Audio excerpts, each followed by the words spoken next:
I'm going to run the meeting on our behalf. We will begin our study session. First item is item 8A, which relates to the tentative agreement with the Syracuse Firefighters Association.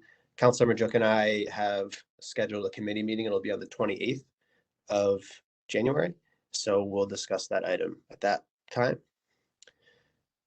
President Hudson has item 9, which we'll find out about on Monday for Commissioner of Deeds.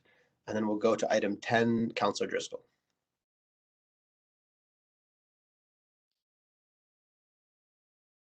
10. It's oh yes. My apologies, I didn't see that one. Yes, I'd like to speak highly of Oceana Fair, who we've discussed appointing to the city's land bank. She has been very active in the community. She's a great community advocate and representative. She's worked with the group Families for Lead Freedom Now, and I think her particular knowledge about housing and the housing stock in the city will be particularly relevant in her role. Should we approve her for the land bank? She's had a lot of experience with housing on the south side, and I think she'd provide a lot of great insight and be a valuable asset to the land bank. So I'd like to put her nomination forward and mention to all my fellow councilors, if you have any questions, to reach out. I think she'll be an excellent candidate. She'll start immediately because she's replacing El Java, correct? Correct. Okay. And for those that were unfamiliar, El Java was termed out. He had served as long as he could, so not for lack of affection that he is not being reappointed, but at the end of his term. But yes, she would start as soon as we would approve her. Should we?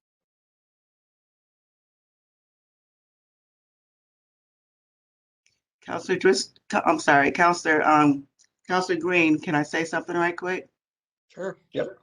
Yeah, I got out a little late. I know you were going to have a committee meeting on the 29th for the local law. Just want you to understand that holding it it's going to require that it be introduced and tabled again. Just so you can know the timeline you're dealing with.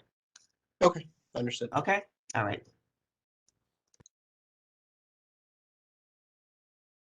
Okay, so if there's no other questions on item 10, we'll move to item 11.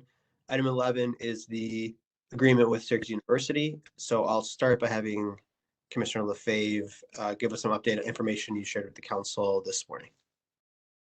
Thank you. Good afternoon. So Councilor Green, information that I shared with the council members this morning, there's been a lot of talk about this being a first step to SU taking over possession or ownership of the park. So we have been talking about Parkland Alienation quite a bit. So I took the extra step and I pulled the actual handbook, which is a 2017 document. It's called the New York State Handbook on the Alienation and Conversion of Municipal Parkland.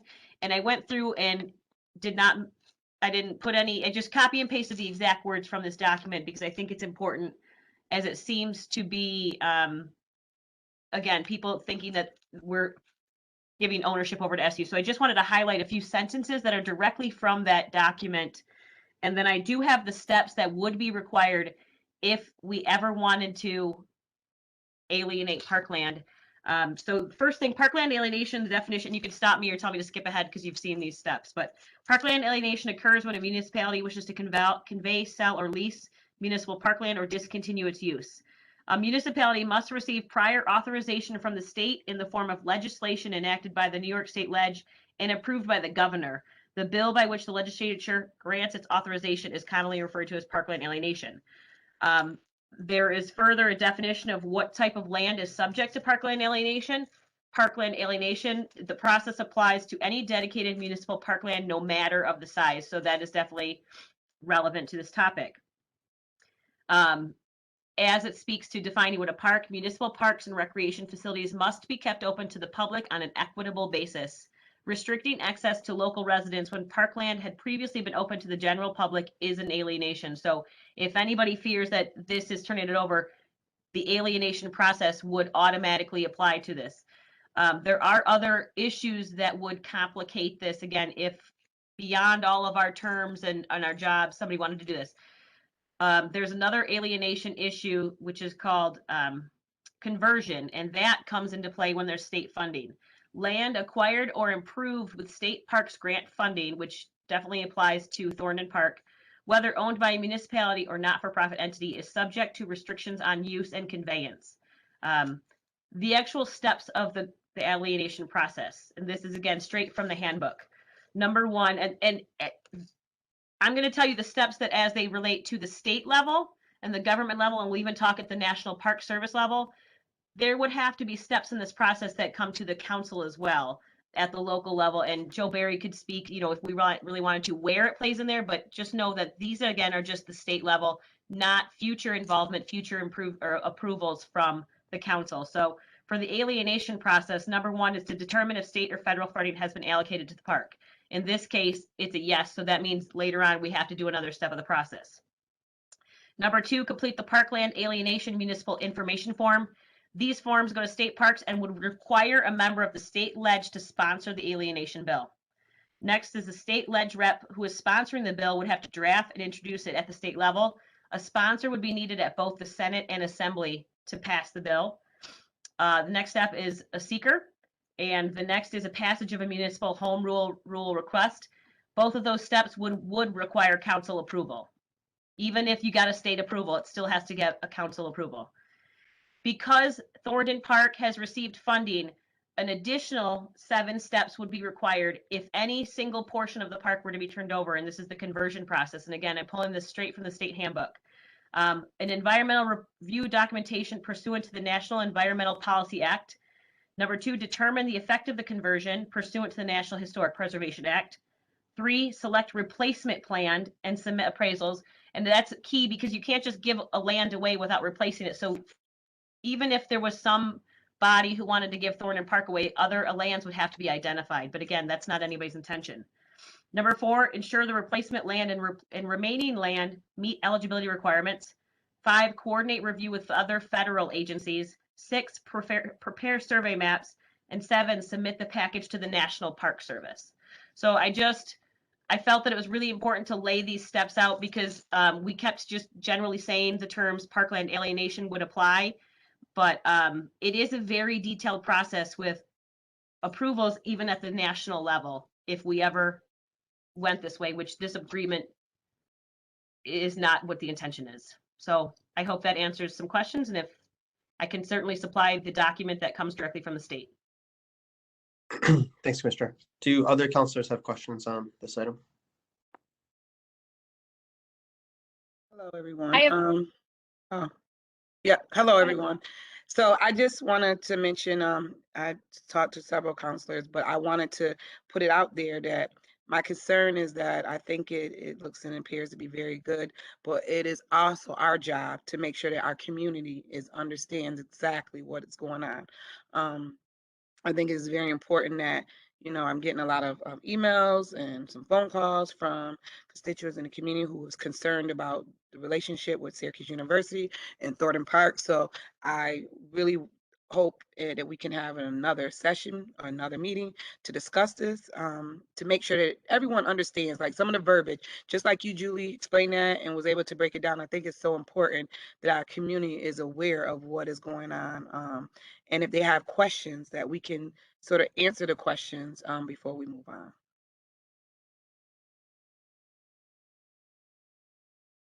I agree with Councilor Caldwell. If I could share a few issues that I have as well. And I don't know how, you know, picayune I need to get with this, but reading over these contracts over and over again, things just continue to come out as a concern. And there was a document shared from Mayor Walsh's office. Tim Rudd prepared it, and it was on December 22nd. It states that, and it gives a good summary, I thought, which is what Councilor Caldwell was saying, that our community really needs to be educated on this, and we all need to be very clear what this contract and agreement really says. So when I saw this document and saw the summary, I was excited to see how the mayor's office understood this to read. So if I could just go over that, it says the city will agree to accept current and additional university sidewalk maintenance in lieu of assessing new sidewalk fees. So as a new counselor, I'm not fully versed on the sidewalk maintenance program and fee schedules, nor do I know specifically what Syracuse University is asked to pay through that. So I personally would like to get some more information on that before I make this decision. The next statement is to upgrade crosswalks on Ostrom Ave near Thornton Park. If you look at the agreement, it actually it proposes that both Syracuse University and the city will be responsible for sharing the cost of repairing or replacing these crosswalks. However, at the very last sentence in that paragraph, it says, regardless of whether the crosswalks are installed, the university's final annual payment under Section 2 of this agreement shall be reduced by an amount equal to 50% of the installation estimate. So that to me is very unclear.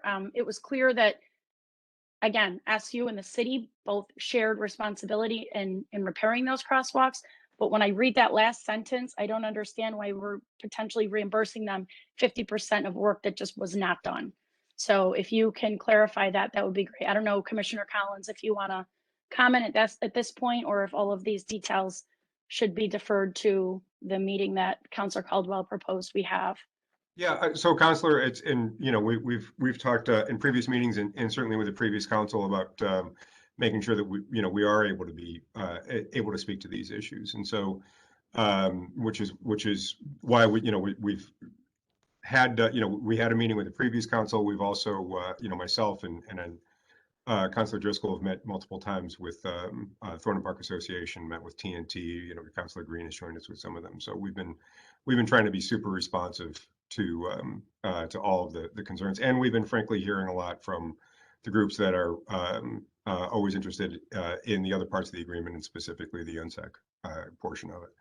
Regarding the crosswalks, so what we've discussed with the previous council is that these are crosswalks that are in need of upgrade, and so we would at some point be upgrading them.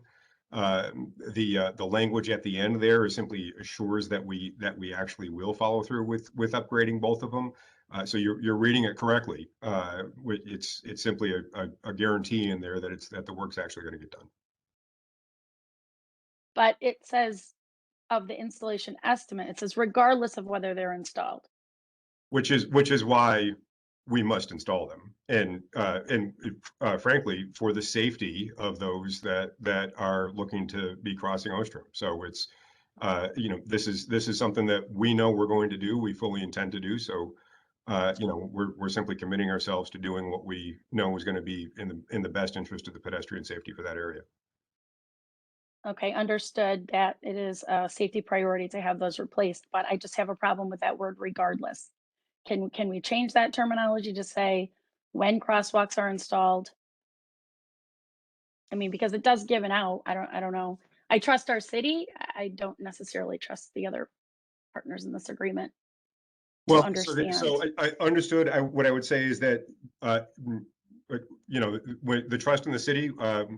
Firstly, thank you. Appreciate that. Secondly, it is the city's responsibility solely to be able to meet that particular demand. Okay.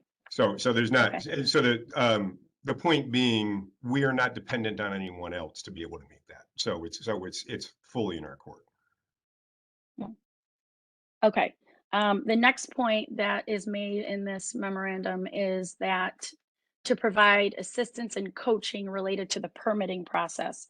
And in the agreement, it states that 2 representatives shall be named. Do we have an idea who that will be? Will it be Commissioner LaFave on behalf of the parks, or how is that coaching relationship? Yeah, so this, excellent question. So this is specifically coaching related to the permitting process for construction, not related to parks. And this is exactly the same as what we provide for every other developer in the city. Okay, so how are we talking about development when we're talking about maintaining the park and trimming bushes and pulling weeds? So those 2 are independent of each other. This has nothing to do with Thornton Park.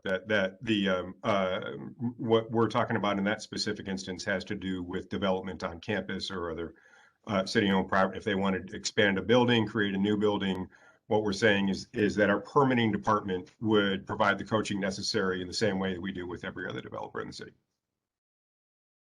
I just feel like this contract has so much in it and it's so hard to follow and it's stay clear on track with all of the goals in it. So again, I'm just going to make another plug that we really reevaluate this entire agreement and maybe potentially, if not make two, make three different agreements that we can really police and have the right people on board to work with it and oversee it. Okay, really quick, I don't want to take too much more time, but hiring the additional code inspector to be assigned to the university area. In the agreement as it sits right now, and I wasn't on the council obviously last year to know if it was in there once before, but is that still part of the contract? So it's not, this is another situation where the responsibility sits solely with the city. So we have committed to you and to the neighborhood that that's what would happen. We are prepared to hire for that immediately. So Well, it's not. that's what we would be able to do with the additional payment that they've got to us.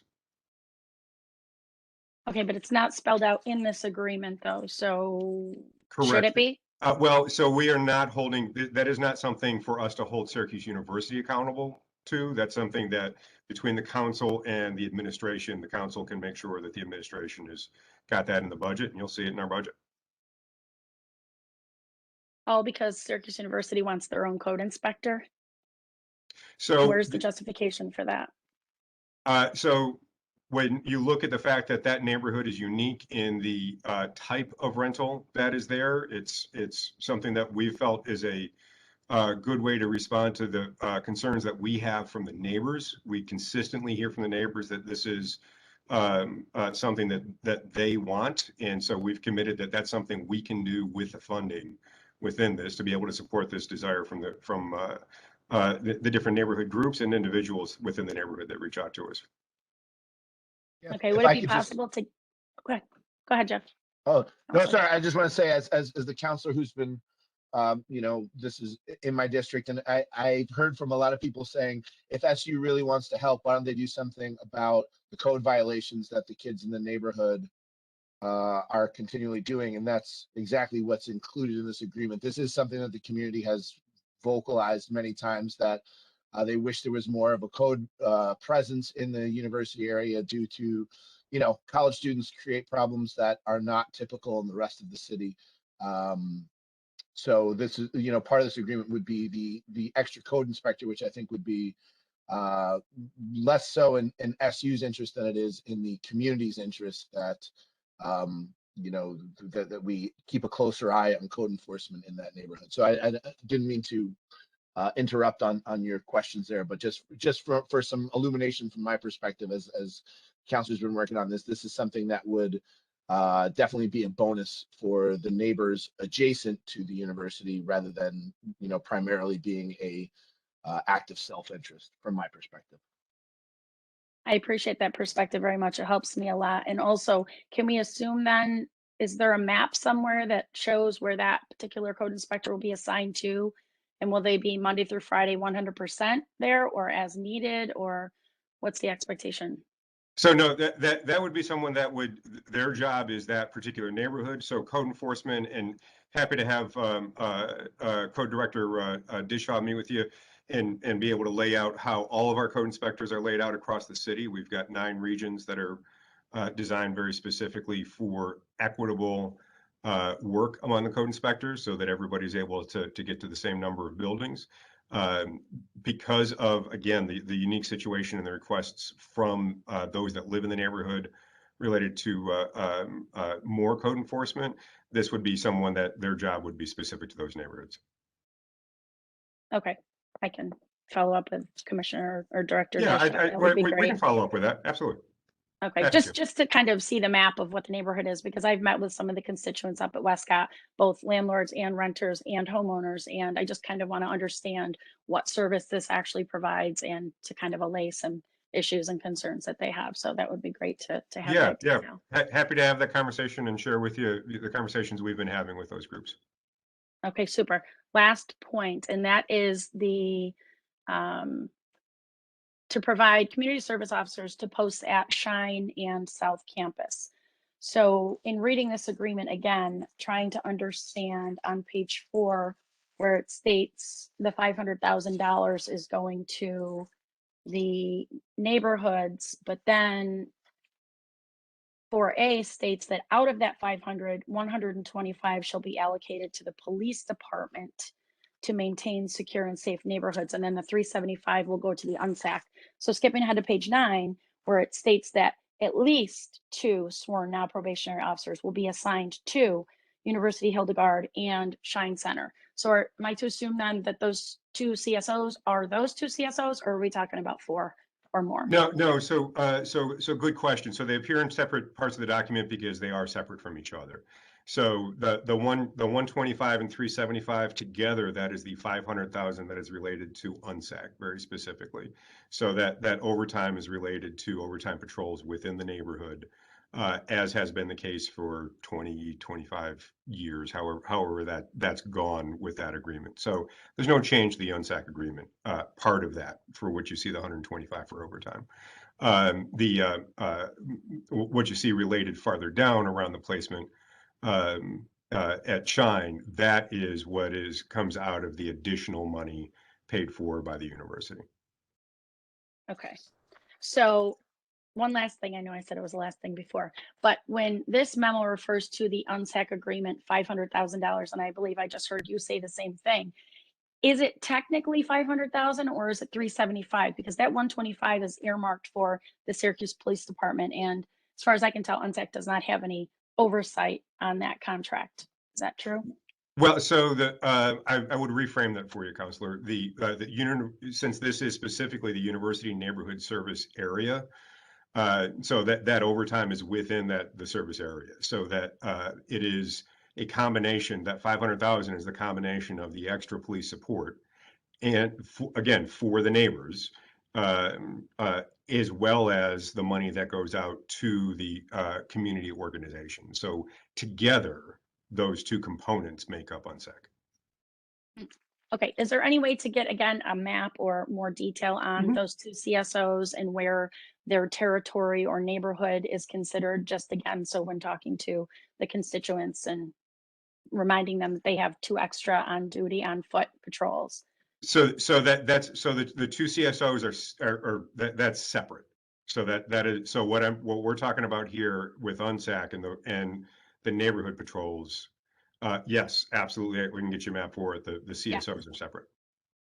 Yeah, they're both CSOs though, are they not? No. The overtime is that within UNSAC is I believe straight up police overtime, and fairly certain of that. And I'm seeing nodding yeses from those that I would call out at the moment. So we're good. Yes, that's what it is. Okay. Okay, I took up too much time. Maybe at the next meeting. Thank you. Happy to answer the questions. Commissioner, Councilor Green, may I ask a question? Sure, yes. Commissioner, generally I understand that Syracuse University want to be a good neighbor, right? In this agreement, and so I'm just trying to understand, is there any other particular reason besides being a good neighbor in this that we may not have heard? Counselor, when you look at this agreement as a whole, and I believe you're probably familiar with the history of it, where Mayor Miner had reached out to the large community institutions that are tax exempt, and SU was the only one to respond to be able to step up and offer financial and other assistance in exchange for the fact that they are part of the community, but they're not paying the property tax. All the other institutions chose to not accept the invitation. In this particular agreement, they have come forward and doubled the first agreement, both in cash and the value of the in-kind services. So I'm never going to speak for SU. What I will say is I receive it as a statement of valuing being part of the community. And we see that in the way that they are increasing their working with their Department of Public Safety, with our police,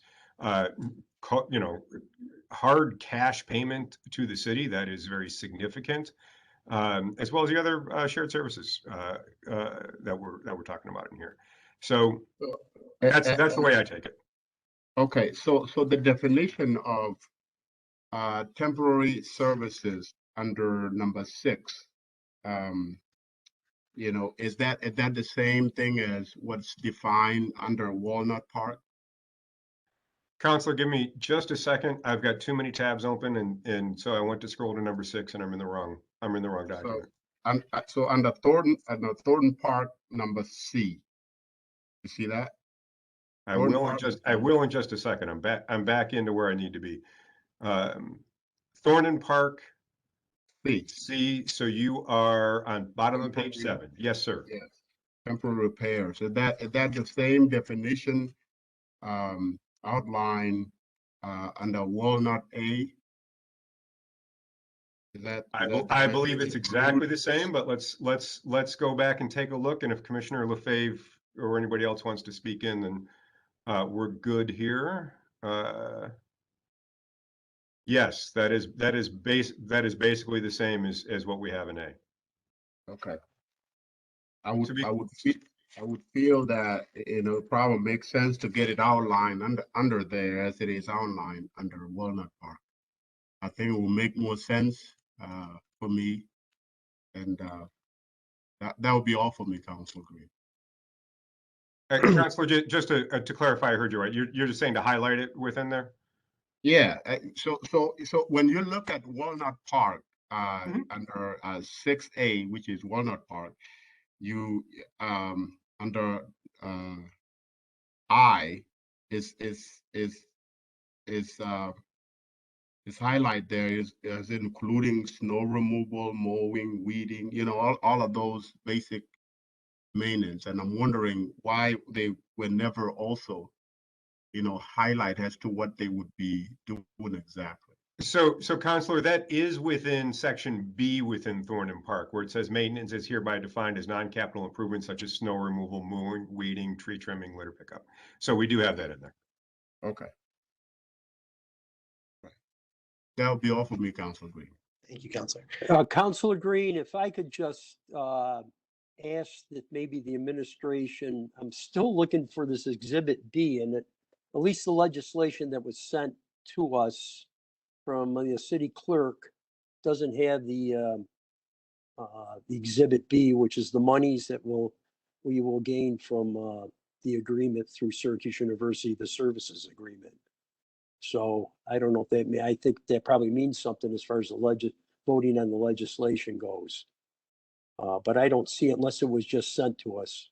Counselor, I sent that right after the last session, and I pulled it up. I will email it around again right now for you. Okay, and I just happy to do it.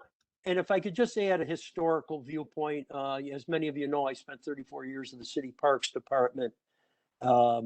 This collaborative agreement that has been presented to us is really no different than many of the agreements we've had with other organizations throughout the city in my history with the city parks.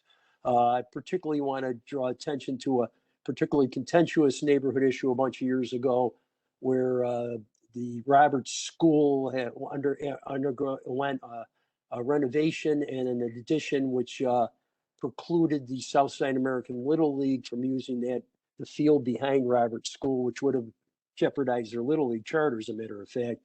And the Parks Department made an agreement with the Southside American Little League for the use of Wadsworth Park, where they became basically a collaborator with the City Parks Department. And I can name a few others.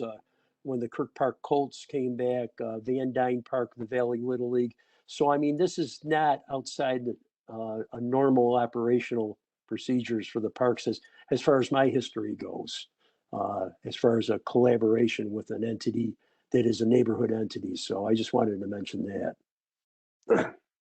Can I add something to what you just said, Councilor Hogan? Because I think you raise a really good point. After this, Counselor, we do have to, just because we got the whole agenda. So let's, after this, let's go on to the next one. So thanks. Okay. So you can finish the thought and then we're. Okay, thanks. I think it's worth recognizing that there are other entities that are that take care of this park as well. And I think it's important maybe to bring them to light, like the TPA and other groups? And is it worth it creating a formal agreement for them so that we know who's in there and doing what? Or is it just because this is attached to an $8.5 million proposal? I think it's getting confusing. I think you're exactly right. $8.5 million. Yes, I think it's interesting that you brought that point up.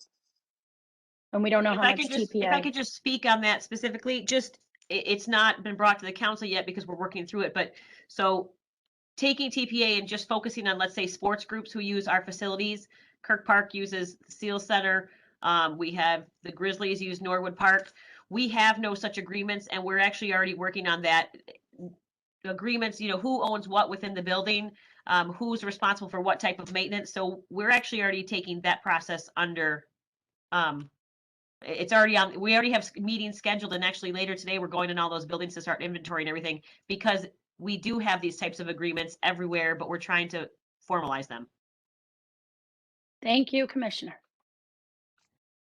Okay, item 13 is an agreement related to IT. So can IT walk us through that one?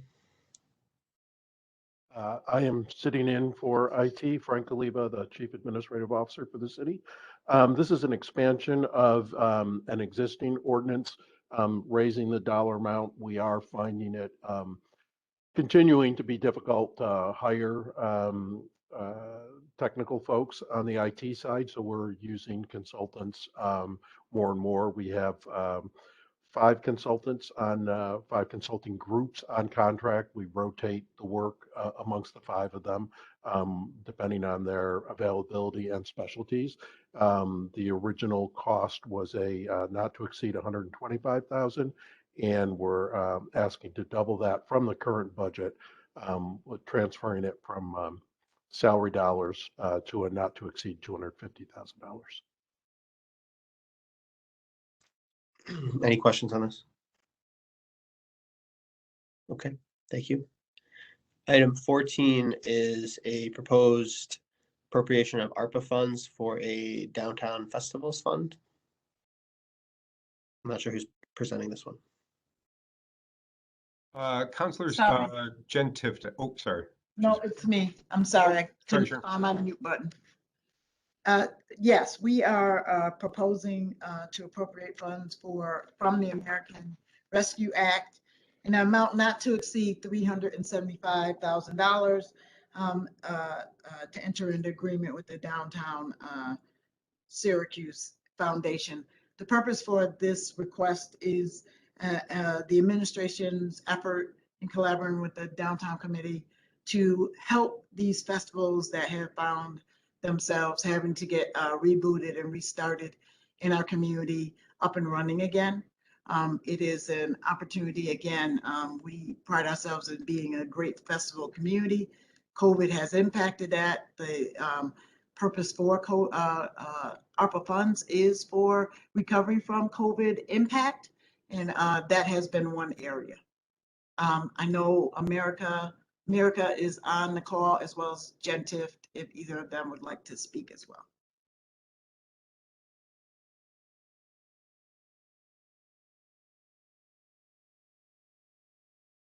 And you guys, would you be able to at least share with us what is 300,000? Can you share with us exactly how you would use the funds? Erica, do you want to handle that question? Sure, thank you. Yes, I was talking, but on mute. So hello, everybody. A happy new year. What our proposal is for these funds, we would envision an application process where there would be a set of criteria that are identified in line with the ARPA guidelines. We would put this out to community organizations and groups within the area that have traditionally done festivals and events, but also we know just when the pandemic had started, there were a number of other organizers that were ramping up to host events, but then the pandemic had other plans for public gatherings. So we put an application out. We envisioned making a series of different grant awards because the goal is to contribute to programs and events that do develop and promote tourism in our area. So I think that happens in a number of different sizes. And we also know that there are a variety of cultures and ethnicities that we want to be able to celebrate, which is the rich fabric of Syracuse. And so being able to provide funds to a number of different groups and organizations to provide the platform on which all of us in the community can join in the celebration of these different cultures and events. Is this going to be for new festivals, or this is for existing festivals like we traditionally have each year? I'll let Jen Tiff also chime in. We envisioned it would likely be a mixture of both. For many years, probably 20 years or so, Senator DeFrancisco, when he was active, had secured a community events and grant program, which did fund a number of events within our community. When he retired, those funds went away. And so we have been looking for resources to be able to support these community and tourism-driven programs.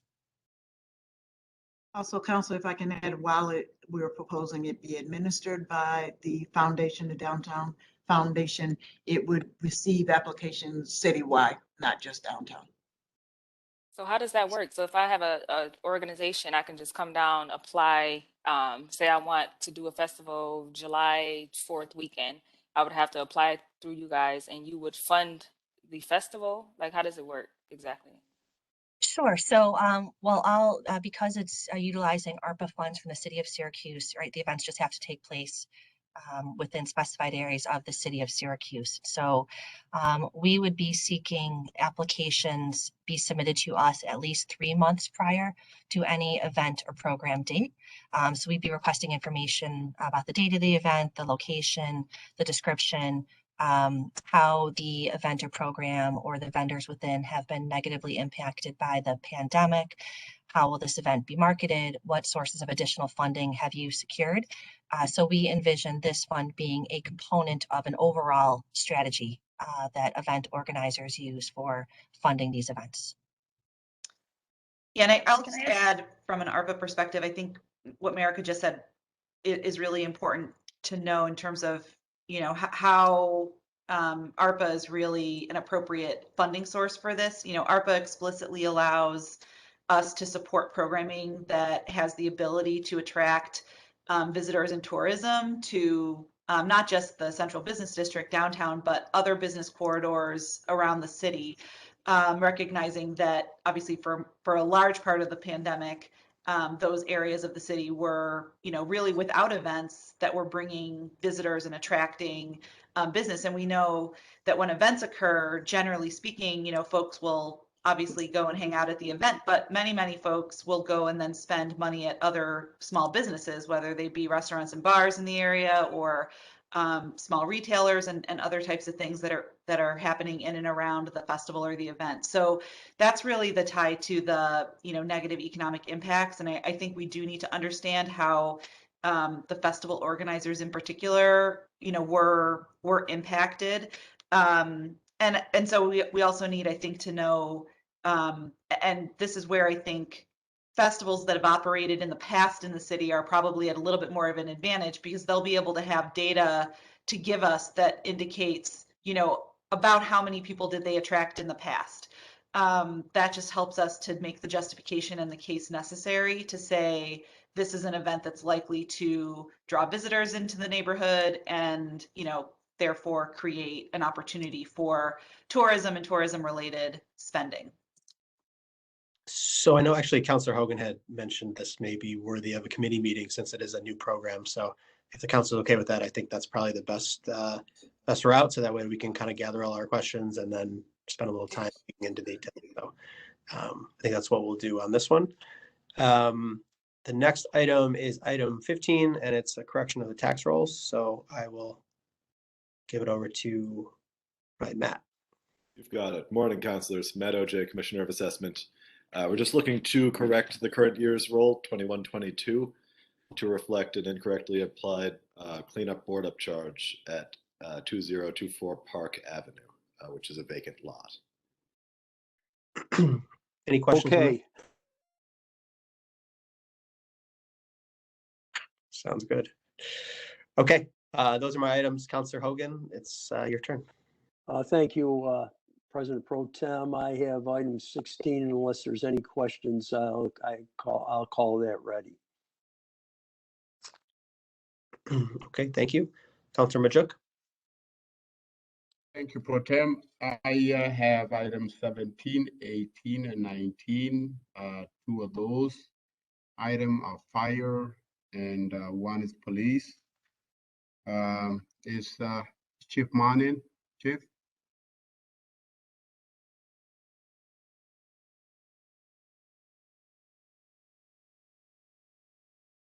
Thought I saw him. I thought I did too. Anyway, okay, Chief Cecil, could you go ahead and take care of your item while we wait for? Sure. Thanks, Counselor. Good afternoon, everyone. This is item 19. It's just to add another $2,000 to our contract with EVOC, the Oswego County track. It's the only place where we can train EVOC, Emergency Vehicle Operations course. It's the only track we have in Central New York. We underestimated the amount we were going to use for the academy last time around, so we just need another $2,000 added to the original $8,000 for a total of 10 to pay the track for our time there. You sure you're not going to come back again, Chief? I would tell you, we're going to come back for a new contract because we're attempting to put on 2 academies this year alone. So we use a lot of EVOC training for the academies, and we're going to try to put 2 of them on in 1 year. So, but it won't be part of this one. It'll be a brand new letter with a new contract for the probably the 22 budget year for that. But. All right, any questions? All right, thanks a lot, Chief. Chief Mont. Good afternoon, Councilor Majuk. Good afternoon, everybody. Item number 17 is a request for the fire department to accept an in-kind donation from Onondaga County for $1,320. We're going to use that money to purchase 120 smoke detectors and install them in residential homes. Does anybody have any questions? And I remember, Chief, last time you guys did this, it was a success, and community appreciated it. Thank you. Thank you for doing it. Just got one question. How will people be able to obtain the smoke detectors? Historically, I think we have a very good smoke detector installation program. They can reach out to our Fire Prevention Bureau and request a smoke detector that way. Typically, when we go on alarms to people's houses for a medical alarm or when we respond to different calls, a lot of the times when we're in these houses, we find out that they have inadequate smoke detection, and we use these smoke detectors to actually add to their home when we're responding to calls, when we're done with the call. So there's 2 ways, but I'm definitely calling our Fire Prevention Bureau. You get on the list, and then we send our folks out to install the detectors. And are these the updated ones with the carbon and both smoke?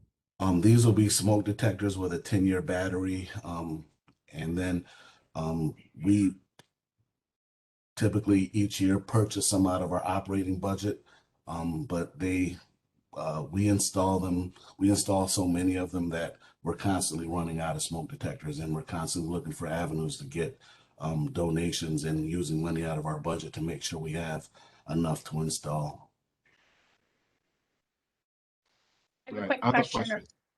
Quick question or comment. I was really excited to see that there was this program even in place to install detectors. I didn't know that existed. And I also think that what you just said, Chief Mons, about the Fire Prevention Bureau, which I also didn't know was in existence, is a really great resource, it seems. Are these regular firefighters, so 9 to 5, Monday through Friday, that perform this activity? Yes, the firefighters that are working shift work, along with their training, responding to fires and other emergencies, we have scheduled inspection times where they go out and they inspect buildings. We have times we set aside to try to install detectors. So they are our on-duty firefighters, who are the same firefighters that are responding to fires, medical alarms, hazmat calls. They kind of do everything for us. Since 2012, we've installed over 88,000 smoke detectors in the city. So It's something that we always do. And we've had some really good cases in the past where we install a smoke detector and then there's a fire the week after, and that person actually made it out of the fire because of the detector alerting them. So it's a great program. That's great. Thank you for that. Chief Mon, if residents are calling to get themselves in the list to get the detectors, if they're renting, do they need to go through the homeowner, or as renters can they be in the list? If they call and they get on the list, we'll go and we'll evaluate what's going on at the building wherever they live. Multifamily units, the landlord should have detection in the house for them. But if we go there and they don't have any smoke detectors, regardless of the occupancy, if they have no smoke detection, we install the detector just to protect them for that night in the near future. But some of these occupancies do require hardwire detection. These are battery operated detectors. So there's a lot of different things that landlords are responsible. Ultimately, the landlords are responsible for rentals to make sure there's smoke detectors involved, installed in the house. But when we go there, whether it's a request or if we're on an alarm there for a whole different reason, when we notice that they need a smoke detector, we just install them if we have them. Councilor Diago, the fire department will be sure to address the immediate need while holding the property owner accountable long-term to make sure they're meeting the code. Okay, thank you. Is there any other questions with item number 17? I think that should be it, Chief. Move on. Thank you. Okay. Item number 18 is I am seeking authorization from the council for a waiver of competitive bid to enter into an agreement with emergency training consultants.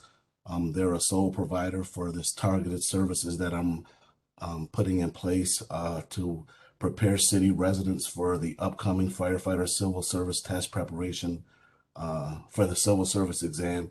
I'm requesting $3,000 to train up to 100 city residents on how to take the test and things like that.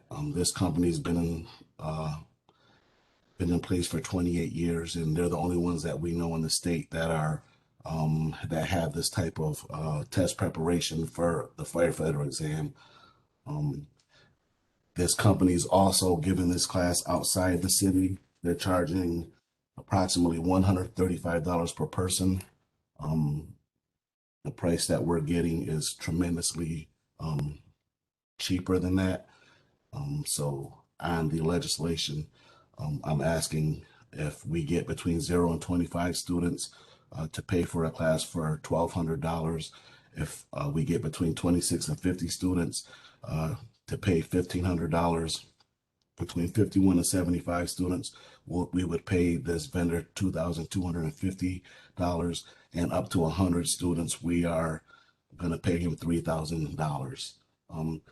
One of the other significant points that I'm asking for the waiver is we're at the mercy of Onondaga County. They announced the firefighter entrance exam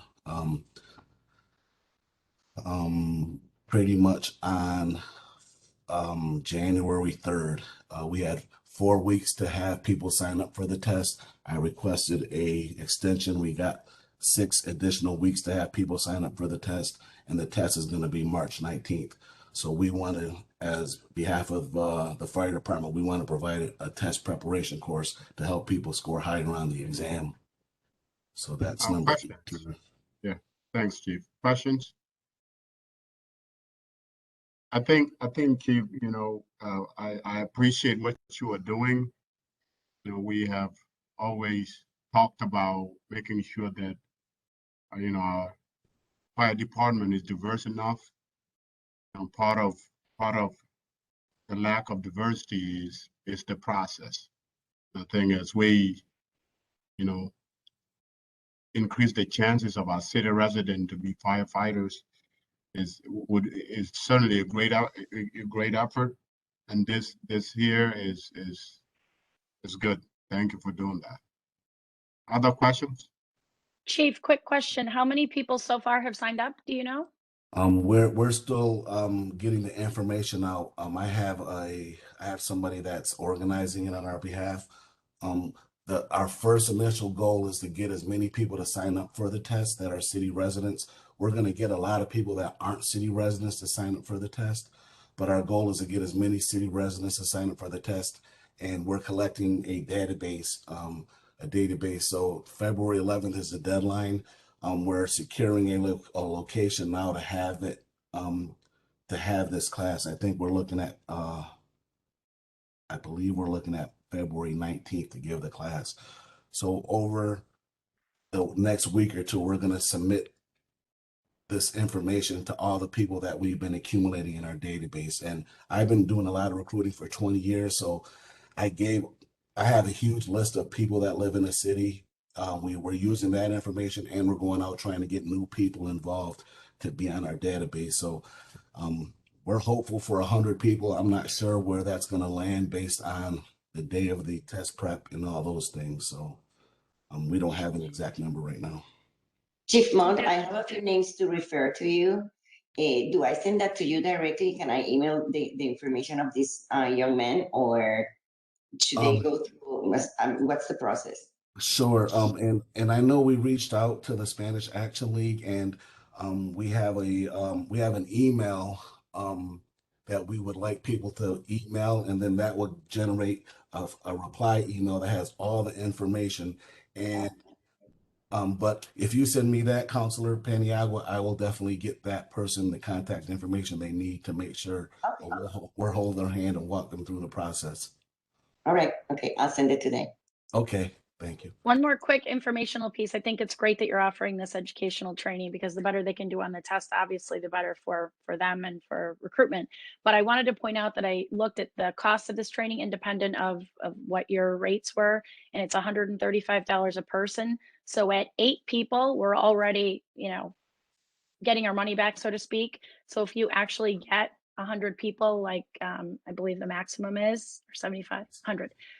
That's like an incredibly inexpensive rate. So kudos to this company for offering that at such a deal. So thank you and to you for recruiting. Thank you. All right, thank you. Any other questions?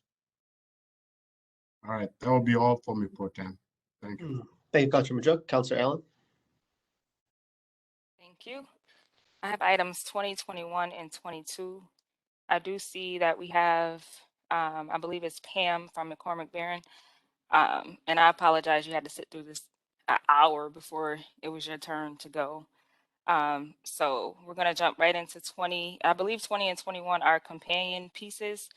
20 is to approve the partnership between the City of Syracuse, the Housing Authority, McCormick Barron as a developer, Syracuse City School District, and Urban Strategies. And then 21 is going to be for the actual application and agreement.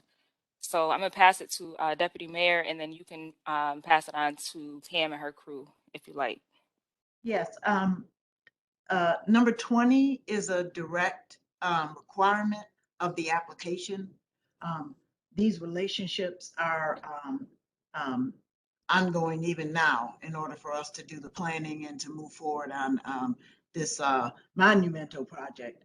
But it is required that it be codified in an agreement and approved by our legislative body. I'm available to answer any questions about that. And the second, in item 21, we had a committee meeting yesterday, got some great questions, had a good presentation, and we have the MBS team and Bill Simmons up in research. I think that's where they're hiding up there for any other additional questions that you all may have.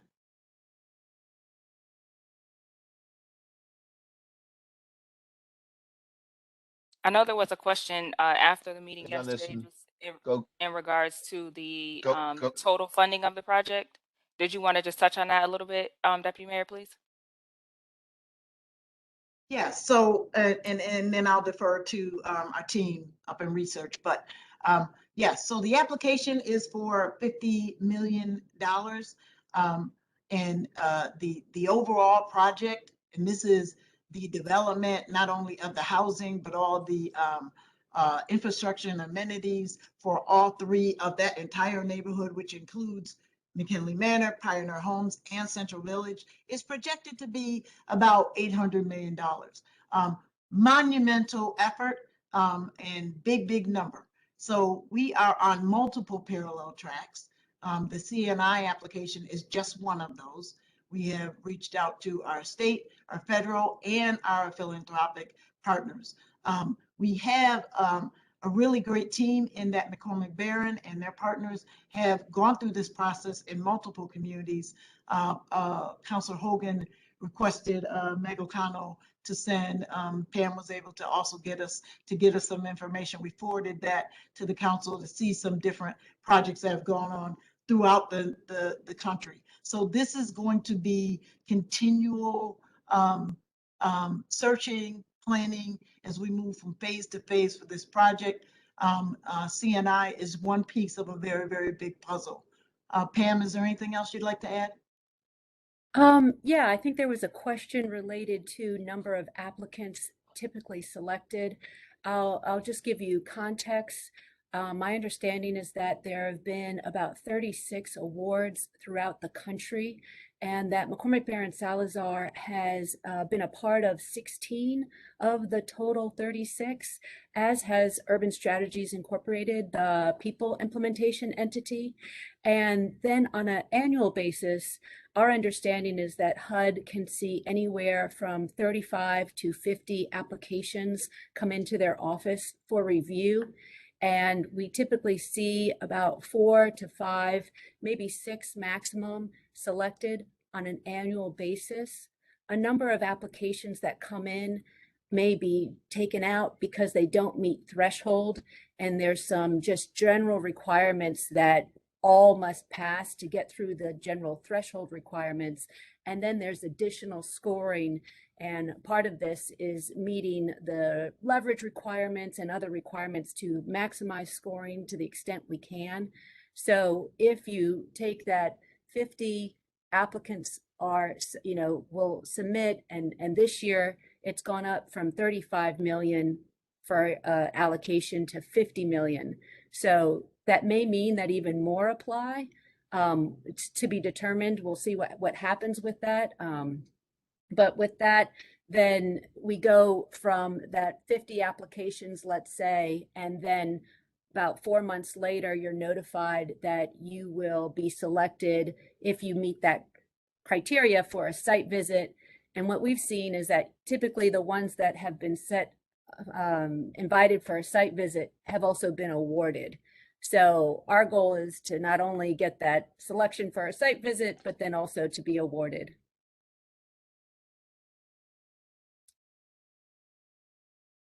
Okay, thank you. Any other questions or comments?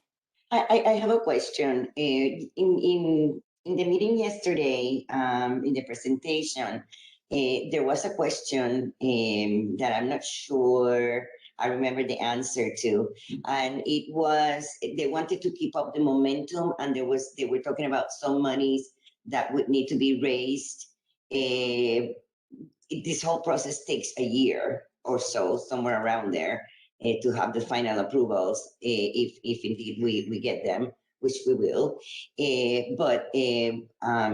So what are we talking about when we're talking about fundraising to keep the momentum and to keep the work going so that we're ready when the time comes? Yeah, and I think I was the one who responded to that question. And when I speak, I'm speaking as it relates to housing. The other components may take different timetables, which may be shorter or longer. But as it relates to housing, what we'd like to do and what we've done in other cities is right now we are bringing the team together. We are putting up, creating pro formas and budgets on these different phases within the choice housing targeted area. We've had these discussions with HCR last week with Commissioner Ruth Ann and Lenny and so forth to get good feedback from them. But that's what their process to secure New York State HCR funding takes about a year. So We had a follow-up call with Lenny yesterday, and he says, send us your preliminary application. He has an underwriting process that once he gets a preliminary application, he reviews it, then he assigns an underwriter. They could take it to credit committee.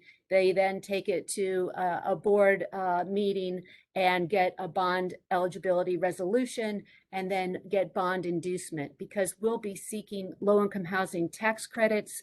They won't be the competitive kind, but rather the 4% kind, as well as soft secondary financing from HCR. And so it's their process that takes about a year, but we're not held up by their process, because concurrent with their underwriting and seeking resources, and that year timeframe we see in all the states. New York is no different. It's no longer or no shorter than other states that we work in. But we need to take the elevations that you've seen and the site map that you've seen, solicit architects, and have architects actually design the buildings. And so that runs concurrent with seeking resources and having those discussions with the lenders, investors, and so forth, to then get to a final point where we file for permits and we're ready to start construction. So there's a number of processes that we will do concurrent. At the same time, we'll also go under an environmental review. We've had a phase 1 conducted by E8 Associates to tell us what's, down, within the first 12 inches of the soil. But we'll have to do further environmental investigation and then file that paperwork with HUD all during the same time, so we can get their approval for demolition of that first phase. So all these things are happening over the next 12 months that we'll continue to do as we wait to hear from HUD. That HUD notification in the fall won't slow us down, but that's the momentum that I'm saying, is that we'll be doing these different pre-development activities to move things forward. And just to manage everyone's expectation, it does take a project about a year from, if not 18 months, from kind of concept idea, approval of the concept, to then actually get to closing to start construction. Thank you. Thank you very much. Okay, any other questions? Okay, all right, thank you very much, Pam. And thank you, Sharon, Deputy Mayor, thanks. All right, and item 22. Yep, go ahead. Item 22. Were you done already with the first two, 20 and 21? Yes. You're fine? Okay. All right, so item 22, we can discuss it briefly here, but honestly, I would like to move this to a committee meeting with when Councilor Green does his for item number 14, if that's okay with everybody. I agree. Okay. It's a great idea, Counselor. Okay, so I'll get with Councilor Green and we can figure out a day and just have a committee meeting for both of those. Is that okay? Deputy Mayor, were you about to say something about this one, or you want to wait? I'll wait to the committee meeting. Okay. All right. Thank you. All right. So I'm all set, Councilor Green. Thanks, Councilor Allen. Councilor Driscoll. Thank you, President Pro Temp. So I have items 23 through 34. Items 23 and 24, Commissioner Robinson, if you want to present on those. So items 23 and 24, this is Neil Burke, Transportation Planner with DPW. I'm going to present on those ones. 23 and its companion piece 24 is related to the 21-22 radar sign program. As many of you may be aware, DPW partnered with the police department to start deploying in a regular fashion the mobile radar speed equipment. So you may have seen that around in some of the neighborhoods. It flashes big, your speed is XX. We're working to replace some of our older equipment that we have, that's stationary equipment, as well as install some new equipment where we can, really focusing on school zones. And that's what this modest proposal does. So if there's any questions on this, happy to answer. Yeah, I definitely have a few, Neil. So one, how many of these signs does this provide for us? 1, 2? It depends on the type of sign, and each installation is different. These are solar powered, so that tends to dictate some verification in field and discussion with our partners who supply the signs. But we're assuming we'll get 3 locations out of this batch of funding. The hope is for 3 locations. Okay. I'd just like to say from my perspective, this is something that I researched a fair bit because especially when you're a district counselor and hearing from people in the neighborhoods, this is something I definitely have gotten a huge amount of requests for that we don't seem to have the capacity for. I think a lot of neighborhoods really want to see these kinds of signs in there. So I guess my question would be, not only to you, but to the administration, if we could, perhaps expand this to get some more. I mean, 30,000 seems a very small drop in the bucket compared to our annual budget. Doubling or trebling this to ensure that, when, but I don't know, if there's pushback on that, please let me know. But, for some of the streets that have been perennial problems in my district, I know that the constituents have asked for these kinds of signage to help. We obviously can't, when people are running stop signs all the time or speeding down a particular thoroughfare, we know we don't have the police capacity to assign an officer to each stop sign in the city or each stretch that people speed on. But this is something that makes the neighborhood feel a lot better. And it seems like, it was a few months backlog wait when requested for certain neighborhoods. So I guess my question would be, for a larger conversation, would we consider doubling or tripling this budget so that we can have some more of these to go around the neighborhoods so that, when we do have a street in a district that is really feeling the pinch of people speeding, that we at least have some solution for them rather than trying to tie up SPD resources to, dedicate to an area that may have a speeding problem. Yeah, so to respond to that, these aren't a silver bullet by any means. They're not going to magically solve the issues, and we have to be pretty judicious about where we use them. They're not always applicable on every street, and also, we want to make sure we're putting them where they're actually going to function and where they're recommended. So, on top of that, this is a recurring CIP item. So while it does seem small, we want to make sure that we're not biting off more than we can chew, because we're going to be installing these using in-house labor, working with DOT. So we want to make sure it's a manageable program, but it's one that's recurring. So this will be back before you next year, the year after. This is in the 5-year CIP, and I don't foresee it going anywhere because, like you said, we do have a lot of requests for equipment of this nature. There's a wide array of items, and you see it with the mobile unit. People really like to see that on their streets, so we want to get more of it, but we do want to make sure that we're not requesting more money than we can use in one fiscal year. Oh wait, so these are stationary? Did I understand that correctly, Neil? These are stationary, not mobile? Okay, my apologies. Sorry, who was speaking? I interrupted. No, I was just going to say, I think the short answer to your question, counselor, is yes. I mean, we want to try and expand our use of these tools to supplement the fact that we can't have an SPD officer at every intersection, monitoring people's traffic. So given all of Neil's very informed and expertise caveats about the way in which we need to use these and making sure that we have the bandwidth to implement them. But the short answer, I think, is yes, we do want to try and we want to expand the use of these, and whether or not we look to increase the amount in our CIP and also include these in our legislative requests for funding to our state and federal partners, so that perhaps they can loosen up some funding, would be helpful. So not to, obviously in light of everything that Neil said, but also the short answer to that is yes. Yeah, for sure. And I sorry, go ahead, Counselor. I was just going to ask if there's going to be more detail on the specific signage, because I heard you say, Neil, that 3 locations. So I would then assume that they're about $10,000 each.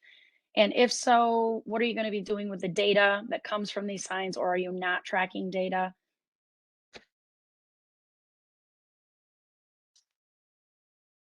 Yeah, I would also like to know, in regards to what Councilor Driscoll and what Councilor Schultz said, can I get some type of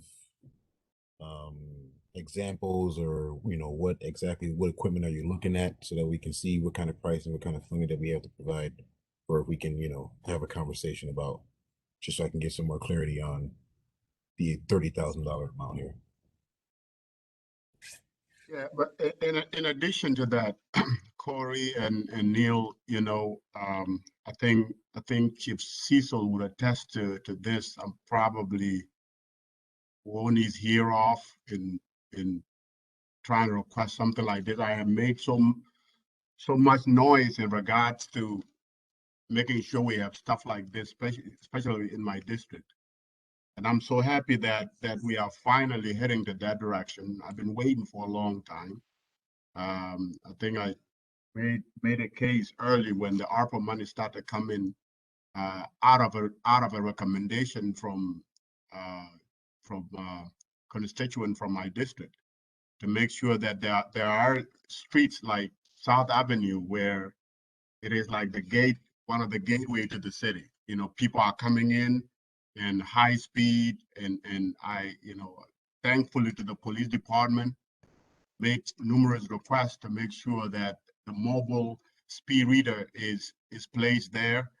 Appreciate that, but to have something like this, as you said, there's no silver bullet to it, as Corey said, but it's gonna help. I have major streets in my district, just like in other streets, that would require something like this. Seneca Turnpike, South Ave, Salina,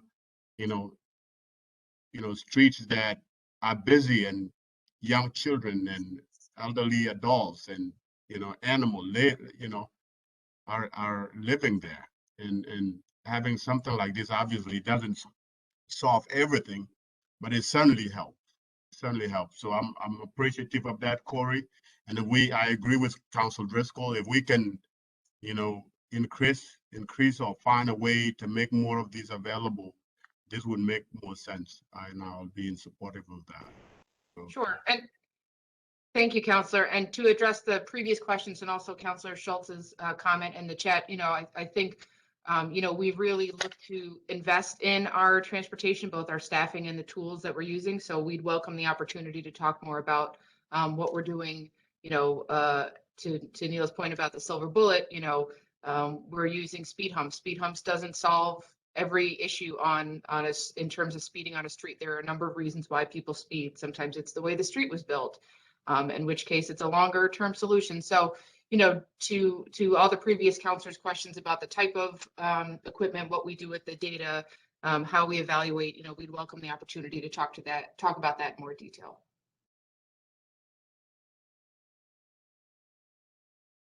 Thank you for that. And if I could follow up, Joe, with you on this, to maybe create a council meeting or a committee meeting. I know you were the former transportation chair, so maybe that's why this is under your purview now, unless it belongs in DPW, but I'm learning the ropes, so I would appreciate some more information on that and how to pursue.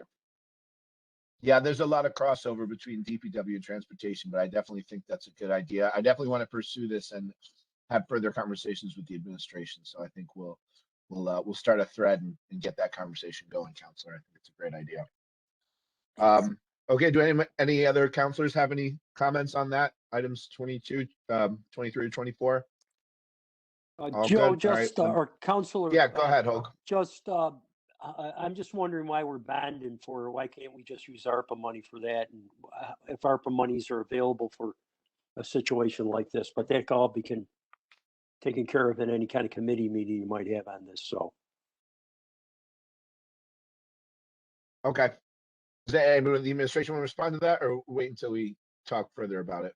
I mean, I think it's just that there are still things that we're going to bond for. ARPA isn't, we've kind of, ARPA certainly has some flexibility in the way that the funding works, but that's not going to prevent us from bonding for things. And there are certain equipment that we, if we, yeah, so I guess the short answer is ARPA doesn't stop us from bonding for things that, there's for this equipment and the length of time that it's going to have. If bonding is available and it's included in the budget, we'll continue to do that. But obviously, if we needed to tap into ARPA, we could, but we also have kind of laid out the plan for ARPA.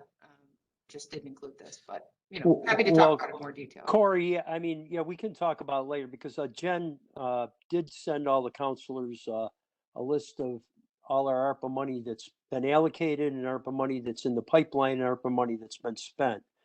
And, obviously there are some prohibitions about spending some of this money because you obviously can't build a road unless you have an engineer to plan it, things like that.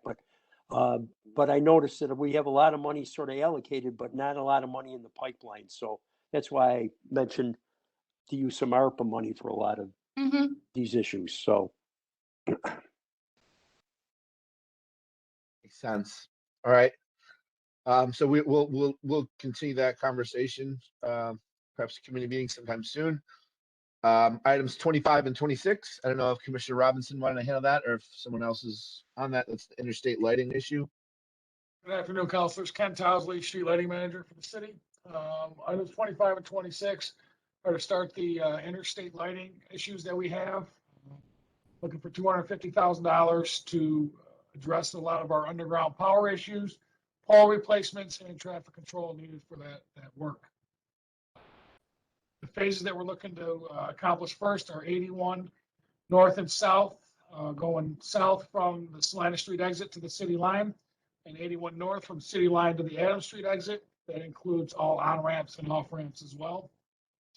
And then the other part is to replace at least 5 lights on 690 east and westbound from Peach Street down to the interstate or 81 interchange. A lot of that work was able to be done from Canal Street and Burnett by our contractor, but we do need to replace those lights. Any questions on that? I guess my first, Mr. Towsley, would be being that this is the interstate, is all this money is coming from the city's capital fund, or why not seek federal funding or DOT funding or some other source? It seems that there could be some shared responsibility here, not just the cities. Is that not the case? Well, I know how it works with New York State in regarding it is that they will do the initial installation. The city is responsible for all maintenance and repair going forward. A good example of that's going to be the new light that New York State DOT just installed on 690 up to the Thompson Road. They're completed with that project. Once we receive the final paperwork, the city will be responsible for maintenance on that. Okay. Any of my other fellow councilors, any questions for this one? Councilor Driscoll, I just want to mention for all the new councilors, Ken Towsley gets things done as far as replacing lights going on streets. He is the key guy when you get a call from a constituent. I just want to make sure everybody, Ken Towsley, he's the man. Why don't you give him my number too, Counselor? Yep. For you He'll new have councilors, to call me for. That's KTOW at seargov.net for you new councilors. You'll find Ken Towsley. It'll come up in the suggestion. You'll get it going. All right. So we got those ones. Ken Towsley is the man to go to if you have lighting problems, new councilors. Glad Councilor Hogan cleared that up.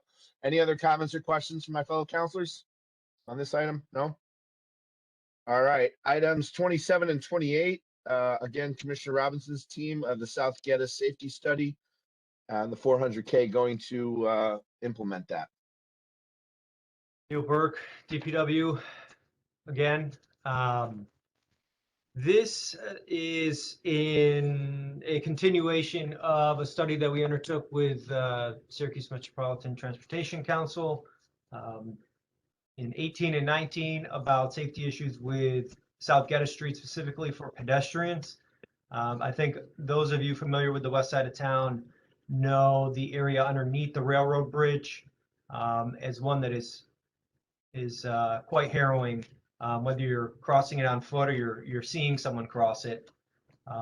So the study that we undertook identified that area as the most significant in terms of needing safety improvements. So this project will expand the sidewalk area in and around the portion of South Gaddis that travels underneath the railroad bridges, which is between Fayette Street West and Erie Boulevard West. There will be other improvements to the corners in that area and some signage, but this is a project that has taken a while to move forward due to the complexity of working underneath those bridges and the need to constantly revise our designs and make adjustments. The item is in final design stages now and should be out to bid this winter. This is just step one of two for South Gaddis. We will expand these treatments further south to other areas with an additional CIP project for the coming year. So if there's any questions on this one, happy to answer. Councilor Driscoll, I just want to commend Neil. This has been a long-standing problem. That area is heavily traversed by kids who go to Fowler who live north of Erie Boulevard West. In the wintertime, it's very impassable. I talked to Corey about it the other day as far as the sidewalk plows go, and it's been a long-standing problem. So I commend the administration to addressing this problem and increasing the safety for pedestrians in that area. Kudos there, Neil. Yeah, I second that. I'm very familiar with this intersection. Neil, I understood the area is currently not ideal for travel. What improvements will be made with this 400,000? I don't think I was quite clear on what improvements will you make to make it safer in this installment. The sidewalk area will be expanded so it can qualify as a shared use path, meaning you can walk or roll down it. We will also address some of the drainage issues that you see down there. If you notice when it rains, it is a serious splash zone right at the bottom of that street. So we're going to address those deficiencies first. So a nice wide sidewalk with a barrier and adjusting the drainage to go along with it. As you're so you're expanding the sidewalk, are you taking away one of the lanes? Where are you going to get the extra space from? Yeah, we'll be doing some lane adjustments.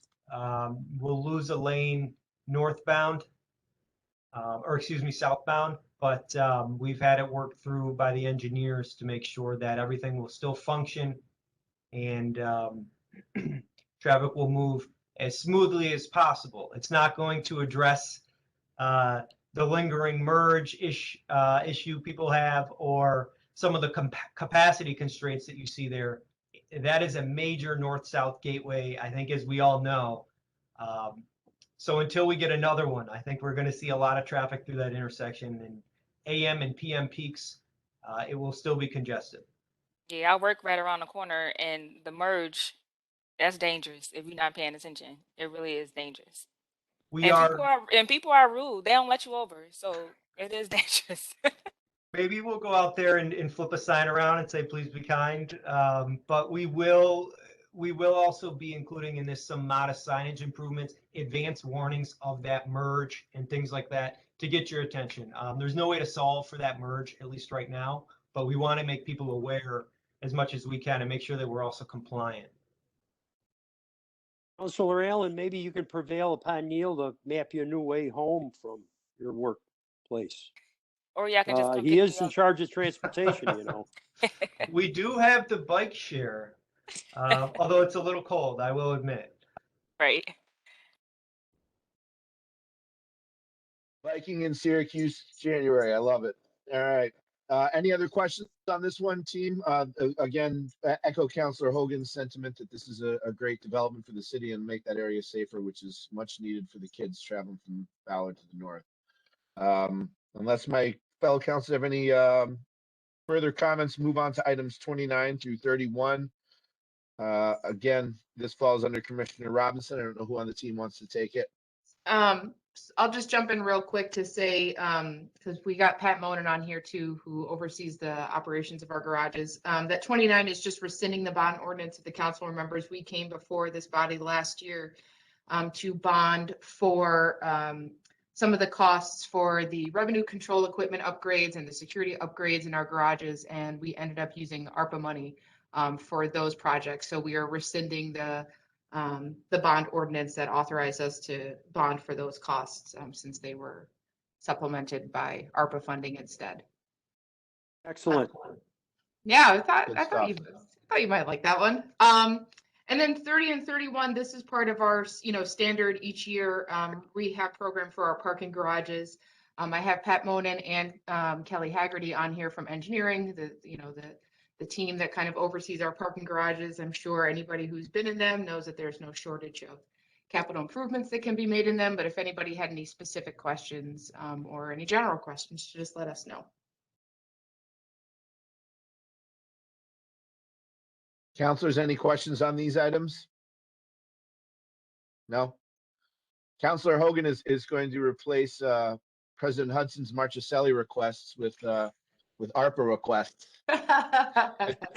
Yes, exactly. It's the new Marchicelli. The new Marchicelli. All very valid questions. I appreciate them all. Well, there is a time okay. limit on ARPA, correct? There is a time limit. There We is. have to use it. Okay. There is. Absolutely, Counselor Hogan. Spend that money, baby. All right. Item 32. I believe that's Commissioner Robison. You will, Mary, if I believe your team handles that one. Yes, I have item 32 through 34. 32 is accepting 10-inch lining of a 10-inch combined sewer and 2 manholes associated with the St. Joseph's Health Center properties, specifically for the St. Joe's Women's Services Building at 609 North Townsend Street. This is to meet the county, this is required to meet the county's one-on-one sanitary sewer offset. So in other words, their project is creating additional sanitary flow, so they have to offset that additional sanitary flow by lining our sewers. Sounds good. Councilors, any questions? Okay, then move on to item 33.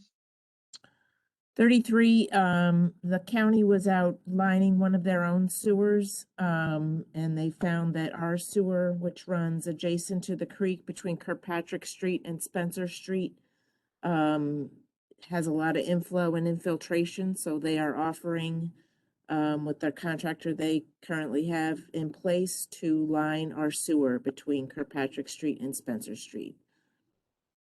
Helps them, helps us, no cost to the city. Sounds good. Unless there are any questions, move on to 34. 34 is amending an ordinance that was passed last fall for relocating 18-inch combined sewer. The Niagara, it used to be in the Temple Street right-of-way, and now it's, with modifications, it's now within a tax parcel at 900 to 940 Clinton Street. So National Grid is relocating the sewer for us, and also providing us with 2 easements to provide us with a 20-foot easement centered over the sewer so that we can maintain the sewer going forward. What we're bringing forward to you today is some modifications to the ordinance that was approved in the fall. I can go over each item if you want, but mainly Catherine Carnreich worked on it very hard for us, and I thank her for her efforts. It's basically adding some wording. They wanted some changes to the indemnification, basically adding National Grid's agents and adding language regarding performance of the work and the description of the work. But then we added some language giving us more notification of when the work will be done in paragraph 6. And the other main thing was adding, they have to install 14 monuments so that the easement is located for our surveying crew and sewer crew to locate where the sewer is for future maintenance. If you have any other questions regarding the language, it's mainly minor. Those are the major things. All sounds fairly copacetic to me. Any counselors have any questions they'd like to ask? No? All right, then those are my items, President Pro Temp, and those should do it for me. Okay, thank you. I'll take a motion to adjourn. Move. So Motion. moved. All in favor? All right. Aye. Aye. Aye. Thank you very much. Talk to you soon. Thanks. All right.